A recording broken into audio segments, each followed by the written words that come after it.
రేవంత్ రెడ్డి మీద సాధారణంగా ఎన్నికలు ఓ పార్టీ గెలుస్తుంది, ఓ పార్టీ ఓడిపోతుంది. మీరు పర్టికులర్ రేవంత్ రెడ్డి మీదనే ద్వేషము, ఏమంటారు, కోపము. కోపం. ఆ ద్వేషము, కోపం ఎందుకుంటే ఆయన మీద ఎవరికి ఉంది? నేను టీఆర్ఎస్ నాయకులందరూ మాట్లాడుతున్నటువంటి తీరును గమనించండి మీరు. ఇప్పుడు అసెంబ్లీ ఎన్నికల్లో ఓడడం గెలవడం అనేది ప్రతి పార్టీకి ఉంటుంది. వాళ్ళు ఓడిపోయినరు, తక్కువ మెజార్టీతో ఓడిపోయింది. నిజంగా బీఆర్ఎస్ బాధపడాల్సినంత అవకాశం లేనంత మెజార్టీ, ఓన్లీ 2% మెజారిటీ మాకు వచ్చింది, 2% వాళ్ళకి తక్కువకు వచ్చింది. 64 సీట్లు మాకు వచ్చినా మేము అధికారంలోకి వచ్చినాం. హుందాగా ఓటమిని అంగీకరించి ఆ జరిగినటువంటి తప్పుల నుంచి గుణపాఠం నేర్చుకొని ఎందుకు మనల్ని ప్రజలు వ్యతిరేకించరని చెప్పి ఒక తీసుకొని దాన్ని సరి చేసుకునే ప్రయత్నం బీఆర్ఎస్ నాయకత్వం, కేసీఆర్ కానీ బీఆర్ఎస్ నాయకత్వం కానీ ఈ రోజు వరకు చేయలే. ఈవెన్ పార్లమెంట్ ఎన్నికల్లో కూడా ఏంది, కంప్లీట్గా ప్రజలు తప్పు చేసిర్రు, మేము కరెక్టే ఉన్నాం అనేటటువంటి భాషను మాట్లాడారు. వాళ్ళకి ఏముంది, రేవంత్ రెడ్డి నచ్చడం, ఆయన మీద కోపమే ద్వేషం ఉందనుకుంటున్నాను నేను. ఎందుకంటే మాట్లాడేటటువంటి మాటలు, తీరులు, అసలు ఈయన వద్దనుకున్నాడు, వాళ్ళకి నచ్చనటువంటి వ్యక్తి ముఖ్యమంత్రి అయ్యిండు అనేటటువంటి ద్వేషం ఆయన వీళ్ళకి కనబడతా ఉంది. అందుకనే ఆ అహంకారం ఆ కోణం నుంచి చూసినప్పుడు వాళ్ళ తప్పులు వాళ్ళకి తెలియవు. వాళ్ళు చేసినటువంటి మిస్టేక్స్, అన్డెమోక్రటిక్ పద్ధతులు, వ్యవహరించినటువంటి తీరు, ఇవన్నీ కూడా వాళ్ళకి తెలిసేటటువంటి అవకాశం లేదు. కాబట్టి ఇప్పటికీ కూడా అదే భాషలో ఉన్నారు. నిన్న కేటీఆర్ గారు మాట్లాడుతున్న తీరు కూడా, ఇప్పుడు ఎమ్మెల్సీ ఎన్నికల్లో మాట్లాడుతున్నటువంటి తీరు కూడా ప్రజలు తప్పు చేసిర్రు అనే భావన వచ్చేటట్టే మాట్లాడుతున్నారు తప్ప, మేము తప్పు చేసిండ్రు కాబట్టి మాకు ఓడగొట్టిండ్రు, దాన్ని మేము శిరసా వహిస్తాము, మా తప్పుల్ని సరి చేసుకుంటాం, మళ్ళీ ప్రజల మన్నలను పొందుతాం, ఖచ్చితంగా ఈసారి గెలిపించండి అనేటటువంటి భాష కానీ ఆ హుందాతనం కానీ ఇవాళ బీఆర్ఎస్ నాయకత్వం నుంచి రావట్లేదు. రేవంత్ రెడ్డి అంటే 6 నెలలు కూడా కాలే ఇంకా, తన పరిపాలనకు రెఫరెండం లోక్సభ ఎన్నికలు అనేది దీన్ని కాన్ఫిడెన్సా? ఎస్, ఇప్పుడు 90 రోజులే ఆయనకు అవకాశం దొరికింది. ముఖ్యమంత్రిగా ప్రమాణ స్వీకారం చేసిన తర్వాత, క్యాబినెట్ ప్రమాణ స్వీకారం చేసినాక మంత్రులందరికీ కానీ ముఖ్యమంత్రికి కానీ ఓన్లీ 90 రోజుల టైం దొరికింది. పార్లమెంట్ నోటిఫికేషన్ వచ్చింది. 90 రోజులు పనిచేయగలిగింది ఆయన. 90 రోజుల తర్వాత ఎలక్షన్ ప్రిపరేషన్లో దిగాల్సిన పరిస్థితి వచ్చింది.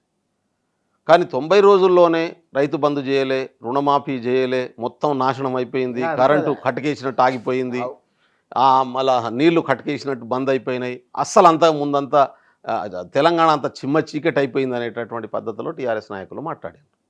కానీ కాంగ్రెస్ ఏం చేసింది, ముఖ్యమంత్రిగా ప్రమాణ స్వీకారం రేవంత్ రెడ్డి చేస్తున్న క్రమంలోనే అంతకుముందు ముఖ్యమంత్రి నివాసానికి ఉన్నటువంటి బ్రాడీకెట్ల తొలగింపు కొనసాగింది. మనం చూసాం అందరం. ఇటు క్యాబినెట్ ప్రమాణ స్వీకారం జరుగుతుంది, అక్కడ బారికెట్లు తొలగిపోతున్నాయి. ముఖ్యమంత్రి ప్రమాణ స్వీకారం జరుగుతుంది, బారికెట్లను తీసి పక్కకు పడేస్తున్నటువంటి దృశ్యాన్ని మనం చూసాం. ఎందుకు బారికెట్లు తొలుగుతుంటే కోట్లాది మంది తెలంగాణ ప్రజలు హర్షం ప్రకటించారు. ఎందుకంటే ప్రజాస్వామ్యంలో ముఖ్యమంత్రి అనేటోడు ప్రజల సేవకుడిగా ఉండాలనేటటువంటిది ప్రజల భావన, రాజ్యాంగం చెప్పినటువంటి అంశాలు. మా ప్రభుత్వం కూడా అదే విషయాన్ని డిక్లేర్ చేసింది, దాన్ని ఇంప్లిమెంట్ చేసింది. ఎవరన్నా స్వేచ్ఛగా ఏ మంత్రినన్నా, ముఖ్యమంత్రిని కానీ, మంత్రులను కానీ, అధికారులను కానీ కలవచ్చు, వాళ్ళకున్న బాధలు చెప్పుకోవచ్చు, సమస్యలు పరిష్కరించుకోవచ్చు అనేటటువంటి ఒక డెమోక్రటిక్ స్పిరిట్ను ఏర్పాటు చేయించినటువంటి ఘనత కాంగ్రెస్ పార్టీది. రెండోది, 90 రోజుల్లో చేయగలిగిన దానికంటే ఎక్కువ పనిని, రోజుకు 18 గంటలు పని చేసుకుంటూ ఎక్కువ పని చేసినటువంటి పరిస్థితి ఉంది. ఫౌండేషన్ వేయడానికి ప్రయత్నం జరిగినటువంటి పరిస్థితి. ఏమేమి ఫౌండేషన్ వేయగలిగినాం? ఒకటిది ప్రజాస్వామ్య స్ఫూర్తి, అది ఏర్పాటు చేయడం, దానికి ఆ ఫౌండేషన్ పడ్డది. ప్రజల్లో ఒక నమ్మకం ఏర్పాటు చేయడం, మేము అనుకున్న పద్ధతిలో ఎన్నికల ప్రచారంలో మేము ఏదైతే చేసినామో ఆ ప్రచారాన్ని ఇంప్లిమెంటేషన్లోకి తీసుకురావడానికి కనీసమైన పని. ఇప్పుడు దానికి ఉదాహరణ చెప్తా. జయ జయ తెలంగాణ ఉద్యమానికి నడిపించినటువంటి గీతం, దాన్ని రాష్ట్ర గీతంగా పెట్టుకుంటాం మనం అని చెప్పి తెలంగాణ ఉద్యమంలో చెప్పుకున్నాం. కేసీఆర్ గారు 10 సంవత్సరాలు ఉన్నాడు, ఎప్పుడు కూడా దాన్ని పట్టించుకోలే. రాగానే ముఖ్యమంత్రి గారు దాన్ని ప్రకటించిండు, దానికి జీవో ఇచ్చేసిండు. తెలంగాణ అంటే టీజీ అనుకున్నాం మనం. తెలంగాణ రాష్ట్రం ప్రత్యేక ఉద్యమంలో టీజీ అని రాసినాం గోడల మీద. దాన్ని టీఆర్ఎస్కి అనుకూలంగా ఉండేటట్టు ఆయన టీఆర్ఎస్ అని పెట్టుకున్నాడు, టీఎస్ అని పెట్టుకున్నాడు. దాన్ని మార్చి టీజీలోకి తీసుకొచ్చేటటువంటి ప్రయత్నం. అంటే ఇవి అన్ని చిన్న చిన్న అంశాలే కావచ్చు. రెండోది, ఆర్థికంగా సంబంధించిన ఇమ్మీడియట్గా ప్రభుత్వం చేయగలిగింది. ఆర్టీసీ బస్సు ఇమీడియట్ మొదలు పెట్టేసిండ్రు.